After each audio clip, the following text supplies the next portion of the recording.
Masa aksi yang tergabung dalam Front Pemuda Taliwang Kabupaten Sumbawa berunjuk rasa di demo depan pintu masuk Aman Mineral Nusa Tenggara Barat.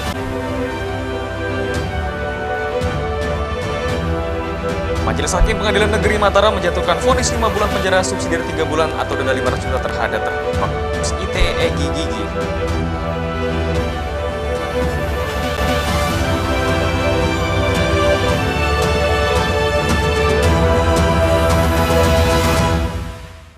Apa kabar pemirsa? Kembali kami menjumpai Anda di Anyus NTB. Beragam informasi penting dan menarik akan kami suguhkan untuk Anda. Selengkapnya bersama saya Hidayat Adiasi. Inilah Anyus NTB selengkapnya.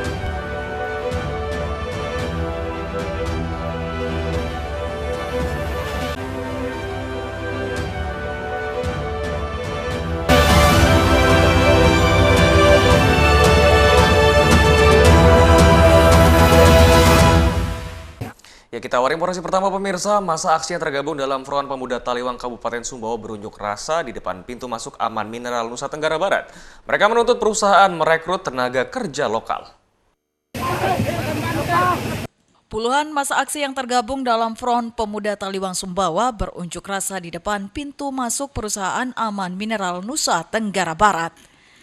Masa aksi menuntut perusahaan tambang terbesar kedua di Indonesia rekrutmen tenaga kerja lokal di 513 perusahaan yang saat ini ada di PT Aman. Aksi ini sempat diwarnai aksi pembakaran ban, penghadangan setiap kendaraan operasional perusahaan yang melintas. Aksi saling dorong pun tak terhindarkan antara masa aksi dengan petugas saat masa aksi memaksa masuk ke areal tambang. Dari 500 perusahaan subkontraktor yang ada dalam PT Aman itu, kami untuk merekrut minimal 2 orang warga lokal, warga pribumi Sumbawa Barat.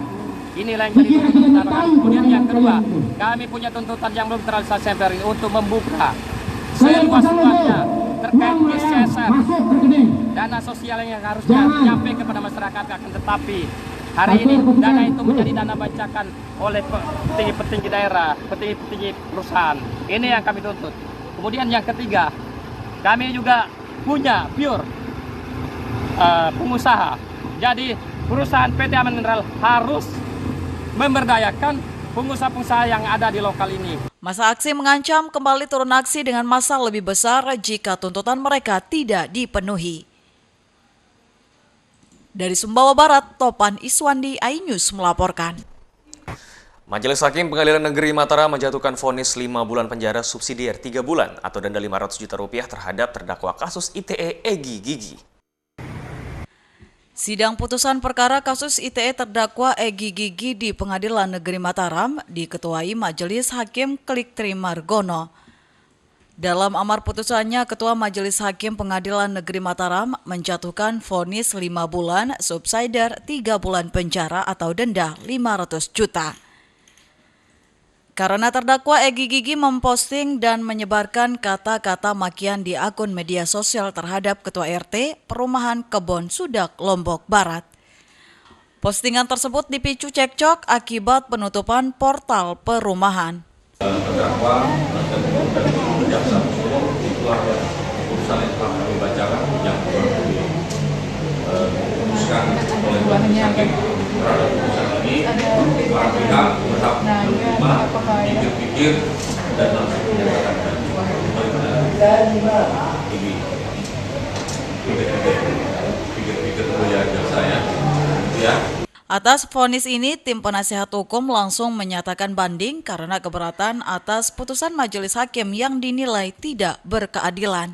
Kami tetap pada prinsipnya menghargai apa yang menjadi putusan majelis hakim pada Pengadilan Negeri Mataram, tapi tentu sosok perempuan pekerja keras, pedagang harus diputus dengan putusan pidana pokok penjara hanya karena persoalan uang damai yang tidak selesai pada korban itu saja.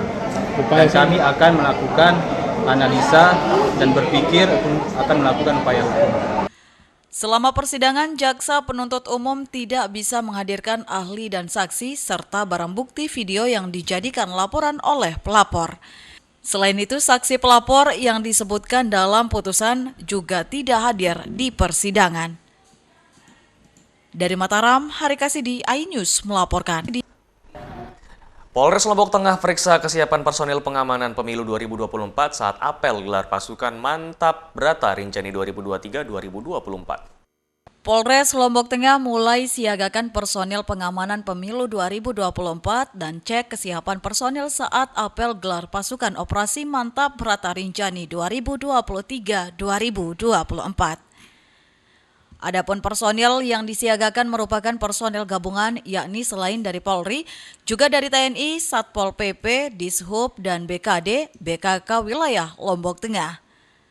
Jumlah personil yang disiagakan sebanyak 875 personil yang akan mengawal dan mengamankan pemilu mulai 19 Oktober 2023 hingga 19 Oktober 2024. Kekuatan yang kita gelar khusus di Kabupaten Lombok Tengah 875. Kita bersama dengan satuan terkait Polres dengan didukung oleh TNI, didukung dengan Satpol PP, BKD, BKK dan potensi-potensi masyarakat yang lain berkomitmen untuk melaksanakan dan mengawal pesta demokrasi ini sampai dengan tuntas dari awal sampai akhir di Kabupaten Lombok Tengah. Menyambut pesta demokrasi, masyarakat dihimbau agar tetap menjaga keamanan dan ketertiban dan turut serta mendukung dalam menyukseskan pemilu tahun 2024. Dari Lombok Tengah, Emma Widiawati, iNews melaporkan. Kami akan segera kembali, tetaplah bersama iNews NTB.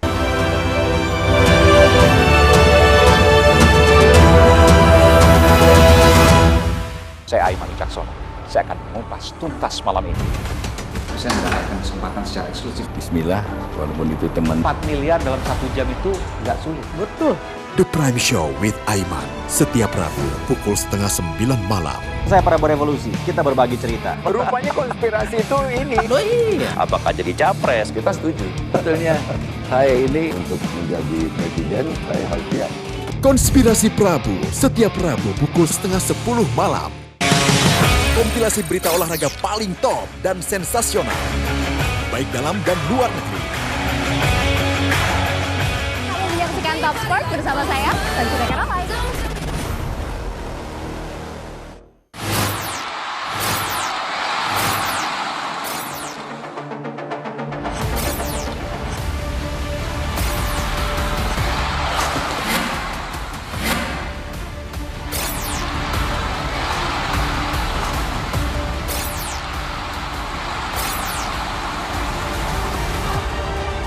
BWF European Tour 2023 live iNews, new home of badminton. Enak. Bikin mata kita melek. Dan rasanya mantap. Temani weekendmu bersama program kuliner spesial. Kalaparan, eksplor gokil wisata kuliner. Hidden gem. Tempat makan yang jarang terekspos. Food Diary, mengupas sejarah kuliner dan viral. Ini enak banget. Saksikan kuliner spesial weekend, Sabtu dan Minggu, pukul 10 pagi di iNews. Mengupas makna dan tafsir Al-Quran bersama ulama terkemuka tanah air. Kaumum min kaum khairun minal yadis suplah. Nggak bakal bisa dibayar oleh dunia dan seisinya. Jelas, lugas untuk kehidupan sehari-hari. Di antara yang merusak hati adalah buruk sangka. Wa aqimus shalah wa atuz zakah. Itu pun sejajar dengan jihad fisabilillah. Cahaya Hati Indonesia, Sabtu dan Minggu pukul 12 siang di iNews. Tentu jadi morning update, ada apa di hari ini? Hadir menemani pagi Anda dengan sajian informasi unik dan menarik. Wallaby hutan yang merupakan hewan asli Papua Nugini. Dari Jepang disebut sebagai kare raisu. Menghadirkan bintang tamu yang menginspirasi. Campuran apa ini? Ini lemon. Oh lemon, Fresh kita peras, itu harus dipotongin dengan dekat bagian mata. Kalau nggak Morning dipotong, Update, Senin sampai Jumat pukul 7 pagi di iNews.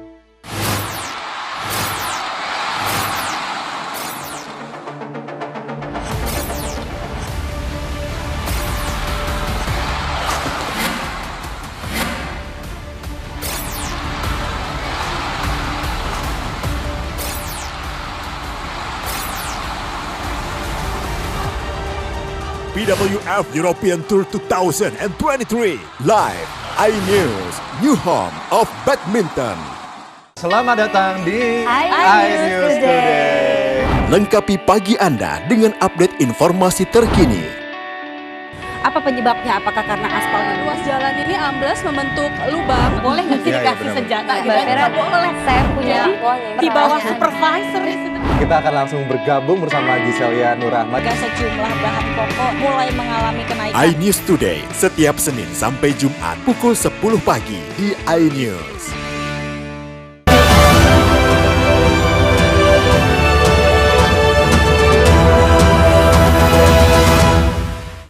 Terima kasih Anda masih bersama kami. Jelang balap mobil Porsche Sprint Challenge pada November hingga Desember 2023 mendatang, MGPA tengah lengkapi fasilitas pendukung diantaranya mengecat lintasan pada starting position atau garis start khusus roda 4.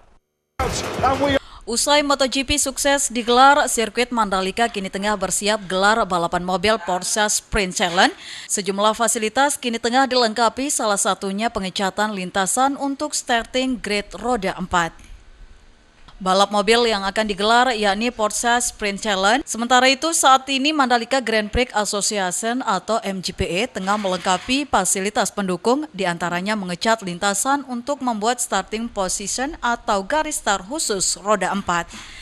Selain memberikan garis start, juga akan dipersiapkan speed bump pada sejumlah tikungan. Kendati demikian, speed bump atau lebih dikenal dengan polisi tidur akan dibuat secara portable agar bisa dibongkar pasang sehingga bisa dipakai untuk ajang balapan lainnya. Kita mengecat starting grid box buat kendaraan roda 4 buat mobil ya. Jadi ini kita persiapkan dalam rangka menghadapi adanya balap kendaraan roda 4 berikutnya ya. Jadi grid boxnya udah ada, kita sedang menunggu bagaimana keharusan untuk mendapatkan homologasi grade 3 di VIA. Salah satunya starting position grid box ini, berikutnya adalah menunggu kepastian keharusan menggunakan polisi tidur ya, atau speed bump di beberapa tikungan. Gelaran balap mobil Porsche Sprint Challenge dijadwalkan pada bulan November dan Desember 2023. Sementara terkait keterlaksanaan balapan ini, VIA dan FIM akan memberikan keputusan pada minggu ini. Dari Lombok Tengah, Emma Widiawati, iNews melaporkan. Ya, sementara itu cegah pengaruh negatif pergaulan, puluhan pemuda di Mataram ambil bagian di lomba e-sport antar kampung, di mana lomba ini untuk menggali potensi para pemuda untuk menjadi atlet e-sport. Demi melindungi para pemuda dari pengaruh negatif pergaulan, seorang pemuda asal Sayang-Sayang Kota Mataram mengadakan lomba e-sport untuk menggait potensi para pemuda. Hal ini dilakukannya lantaran melihat banyaknya pemuda yang kerap bermain e-sport, sehingga ia pun berpikir untuk memberikan wadah kepada para pemuda dengan harapan dapat membuka jalan para pemuda di wilayahnya untuk dapat menjadi atlet baik di kancah daerah bahkan internasional. Terlebih saat ini e-sport telah masuk dalam kategori perlombaan di berbagai event olahraga dunia. Turnamen Mobile Legends ini untuk mencari bibit atau bakat dari anak-anak muda yang ada di Sayang-Sayang, khususnya yang di Cakra. Artinya ketika kita mendapatkan bibit itu, kita bisa untuk membawa ke kancah yang lebih besar. Mobile Legends ini masuk ke dalam cabang olahraga yang salah satu dipertandingkan di nasional, di Asian Games. Lebih lanjut disampaikannya bahwa dalam kegiatan itu ada sekitar 50 orang peserta yang ikut terlibat dengan biaya registrasi Rp50.000 per satu tim dan hadiah mencapai jutaan rupiah bagi pemenang. Tidak hanya berusaha menggali potensi anak muda, Resmaji juga mengajak UMKM untuk berkolaborasi dengan melaksanakan lomba e-sport tersebut di salah satu warung makan milik warga sehingga diharapkan dapat memberikan dampak ekonomi terhadap warga. Dari Mataram, Rizka Anjani, iNews melaporkan. Ya pemirsa, tanaman tropis sorghum ternyata bisa diolah menjadi panganan enak yang sehat dan juga bergizi, di mana makanan ini disukai oleh anak-anak. Di tangan warga Lombok, Nusa Tenggara Barat, sorghum diolah menjadi biskuit, keripik, dan juga jajanan kening. Berbagai makan cemilan seperti permen, jelly, hingga minuman dengan cemilan dengan warna dan bentuk menarik yang digemari anak-anak. Tapi jangan salah, belum tentu sehat. Biasanya cemilan-cemilan ini mengandung pewarna, pengawet, hingga kadar gula yang tinggi. Hati-hati memberikan cemilan tidak sehat dapat berpengaruh terhadap tumbuh kembang anak dan kecerdasan anak-anak, salah satunya stunting atau terhambatnya pertumbuhan. Banyak cara yang bisa dilakukan orang tua untuk menyediakan cemilan sehat untuk anak-anak, salah satunya membuat sendiri. Di Lombok, Nusa Tenggara Barat, seorang ibu bernama Ratu Sa'bani berhasil membuat cemilan sehat berbahan dasar sorghum. Sorghum adalah biji-bijian sereal dengan pohon mirip dengan jagung berasal dari Afrika. Tanaman kaya gizi ini sudah dibudidayakan di Nusa Tenggara Barat. Selain bisa diolah menjadi tepung, sorghum juga bisa diolah menjadi bubur, sup, hingga aneka cemilan dari biskuit, kek, hingga keripik. Sistem pengolahan sorghum menjadi biskuit dan aneka makanan enak dan sehat juga sangat memperhatikan standar mutu dan bahan yang sehat, seperti menggunakan gula aren, tidak menggunakan tepung terigu, dan bahan pengawet yang berbahaya bagi kesehatan anak. Berusaha sorghum itu tetap utuh sebagai makanan sehat. Akhirnya biskuit ini kami berusaha bagaimana biskuit ini keluar sebagai makanan sehat atau healthy food ya Mas ya.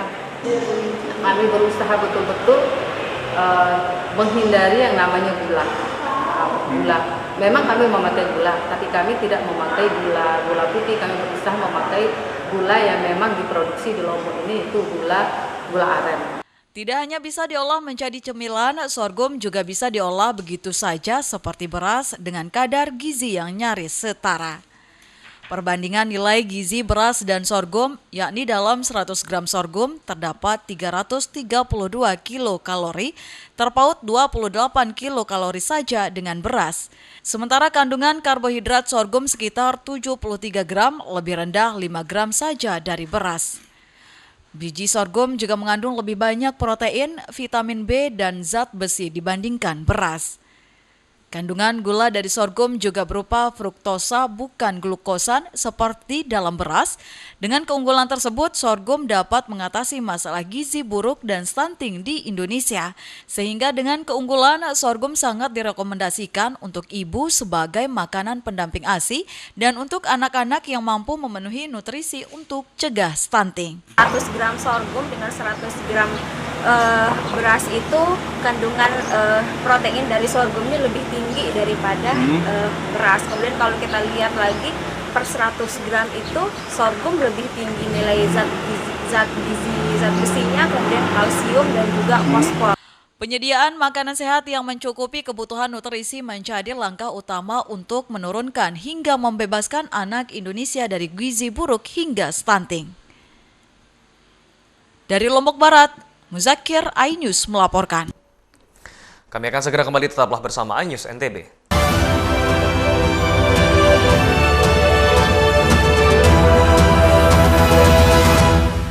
Enak, bikin mata kita melek. Dan rasanya mantap. Temani weekendmu bersama program kuliner spesial. Kalaparan, eksplor gokil wisata kuliner. Hidden Gem, tempat makan yang jarang terekspos. Food Diary, mengupas sejarah kuliner dan viral. ini enak banget. Saksikan kuliner spesial weekend, Sabtu dan Minggu, pukul 10 pagi di iNews. Saya Aiman Wicaksono, saya akan mengupas tuntas malam ini. Saya mendapatkan kesempatan secara eksklusif. Bismillah, walaupun itu teman. 4 miliar dalam 1 jam itu nggak sulit. Betul. The Prime Show with Aiman, setiap Rabu pukul 8:30 malam. Saya Prabowo Revolusi, kita berbagi cerita. Rupanya konspirasi itu ini. Oh iya. Apakah jadi capres? Kita setuju. Betulnya, saya ini untuk menjadi presiden, saya harus siap. Konspirasi Prabu, setiap Rabu pukul 9:30 malam.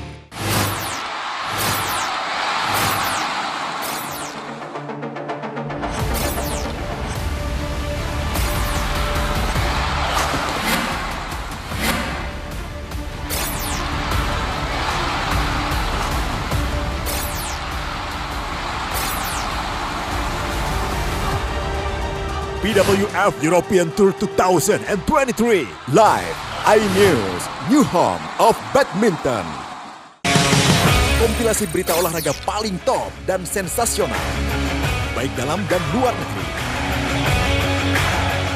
Kamu menyaksikan Top Sport bersama saya, Tanjira Karawai.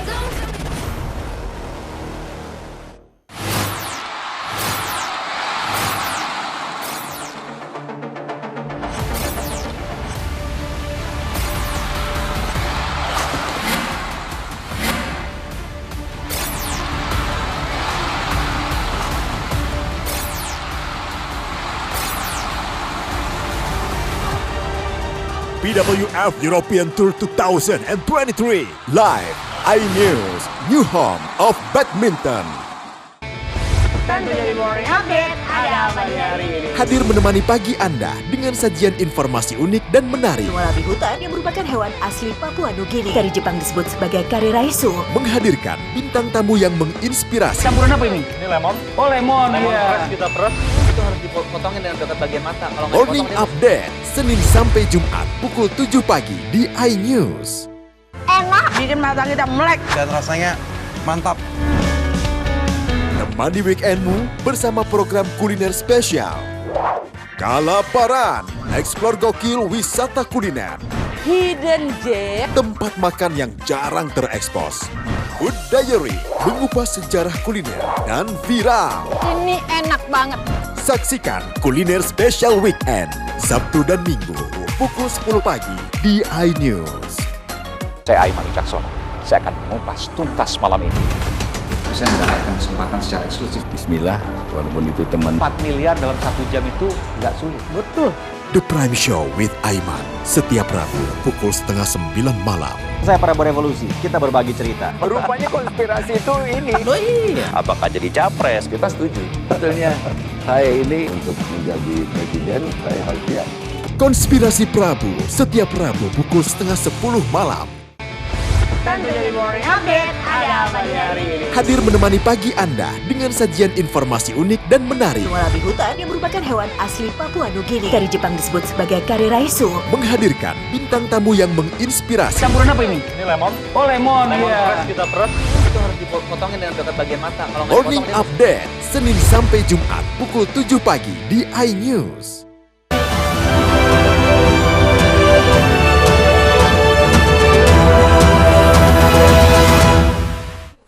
Terima kasih Anda masih bersama kami pemirsa. Objek wisata Taman Nasional Bantimurung Bulu Sangkar merupakan salah satu di antara geopark yang ada di Maros, dan selain menikmati Sky Bridge dan juga kupu-kupu Helena, dari atas ketinggian hampir 50 meter, pengunjung dapat berjalan di atas jembatan sambil menikmati pemandangan yang indah.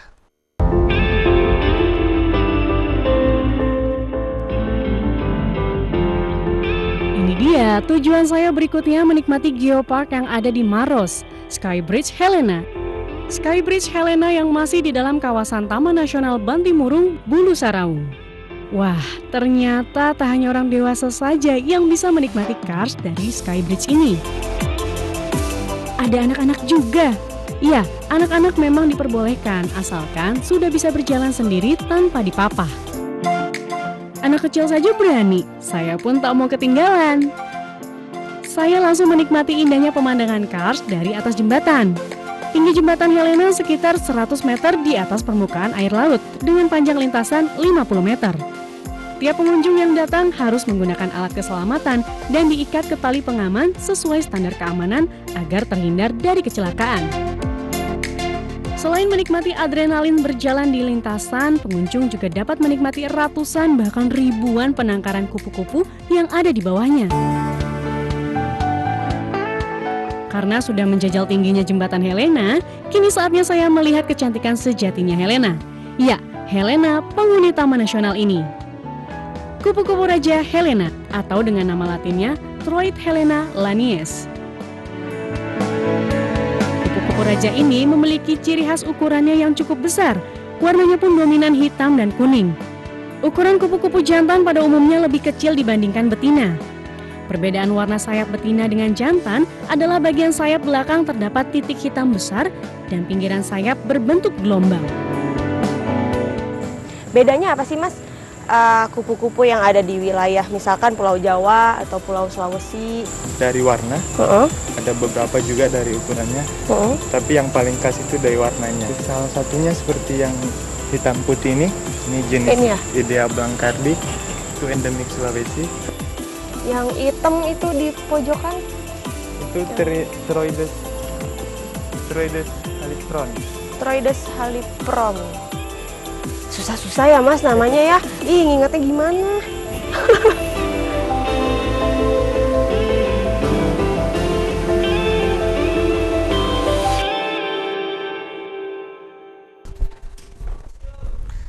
Ya pemirsa, kebiasaan ngopi bagi komunitas sepeda ternyata dekat dengan aktivitas mereka sehari-hari. Bahkan properti sepeda dan kopi ini kerap digunakan swafoto atau selfie dalam mengabadikan momen tertentu. Dan seperti apa bahan postingan media sosial mereka? Berikut liputan selengkapnya untuk Anda. Bagi para pecinta olahraga, khususnya pesepeda, kebiasaan ngopi ternyata dekat dengan aktivitas sport mereka sehari-hari. Mungkin karena latar belakangnya dulu dari sejarah sepeda dan kopi cukup dekat ya. Kebetulan kalau kita ngeliat ke sejarahnya dulu di Eropa, orang-orang yang bersepeda itu biasa mengawali di tengah-tengah bahkan diakhiri dengan meminum kopi. Yang kebetulan itu juga jadi mempengaruhi kebudayaan sepeda di seluruh dunia mungkin ya. Setiap akhir pekan, komunitas Let's Goes yang terdiri dari anak-anak muda ini rutin berkumpul di kompleks kampus Universitas Indonesia Depok.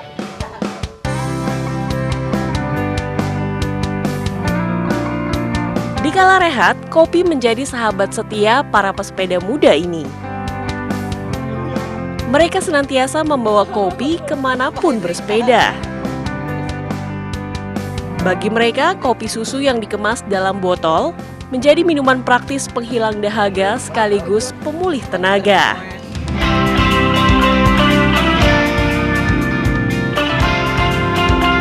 Hobi bersepeda membuat Sidik semakin mengenal kopi, hingga tak kuasa lepas dari minuman berkafein ini. Bagi Sidik, kopi adalah minuman unik nan istimewa. Dari satu biji kopi yang sama mungkin kalau misalkan kita seduh dengan cara yang berbeda, dengan kondisi yang berbeda, sedikit aja perbedaan bisa menghasilkan rasa yang berbeda yang menurut saya itu unik sih. Tiap biji kopi bisa dibilang menghasilkan rasa yang berbeda gitu.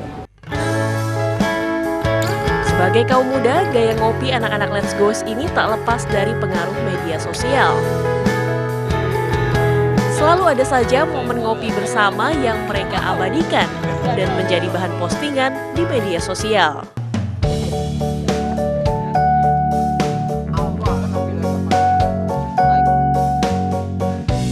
Saat berkreasi di media sosial, sepeda dan kopi seolah menjadi properti wajib dalam bersuah foto atau selfie. Berbagai aksi pun tak segan dilakoni demi tampilan ciamik di media sosial. Seolah tak pernah kehabisan gaya, mereka senantiasa merekam momen tertentu agar eksis di berbagai platform media sosial. Bagi komunitas ini, kopi dan sepeda menjadi sarana bersosialisasi baik di dunia nyata maupun maya. Informasi tadi sekaligus menutup perjumpaan kita di Anyus NTB kali ini. Saya Hidayat Adiasih, mewakili kru yang bertugas pamit. Terima kasih dan sampai jumpa kembali.